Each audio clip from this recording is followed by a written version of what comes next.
Kovo 25. Taigi jūs, mylimieji, iš anksto tai žinodami, saugokitės, kad neteisiųjų paklydimo nuvesti su jais, neišpultumėte iš savo tvirtumo.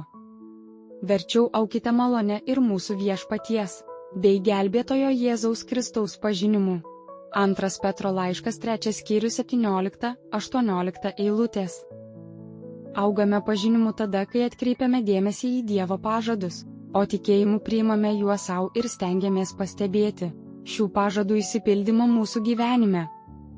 Kartu augame malonėje tada, kai kiekviena pažinimo sritis, priimta į gerą ir sąžiningą širdį, atneša tam tikrą laipsnį paklusnumo ir teisingumo malonės, nes priešingų atveju nebūsime pasiruošę kitam žinių ir pažinimo žingsniui, todėl mes sustosime savo augime, o galbūt net pasuksime iš kelio.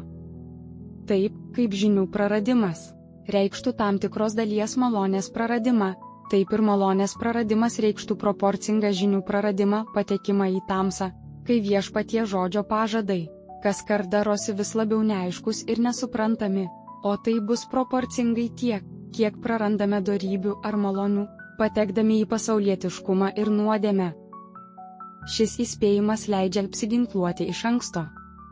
Šioje piktoje dienoje viešpats įspėja mus dėl artėjančio blogio, nuo kurio apsisaugosime, jei ugdysime ir turėsime tinkamą dvasią. Jeigu to nepadarysime, šis blogis, panašiai kaip ir nuodėmiautojų klaidos, tikrai mus apraizgys ir nuves iki tokio laipsnio, jog prarasime apdovanojimą.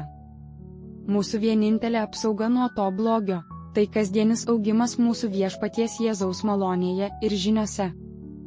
Klausimai: kaip mane paveikė ta žinia, jog artėja blogi laikai ir blogos sąlygos? Ar augau malonėje ir žiniose? Kaip, kodėl, kokios buvo pasekmės? Taigi jūs, mylimieji, iš anksto tai žinodami, saugokitės, kad neteisiųjų paklydimo nuvesti su jais, neišpultumėte iš savo tvirtumo. Verčiau aukite malone ir mūsų viešpaties, bei gelbėtojo Jėzaus Kristaus pažinimu. 2 Petro laiškas 3 skyrius 17-18 eilutės.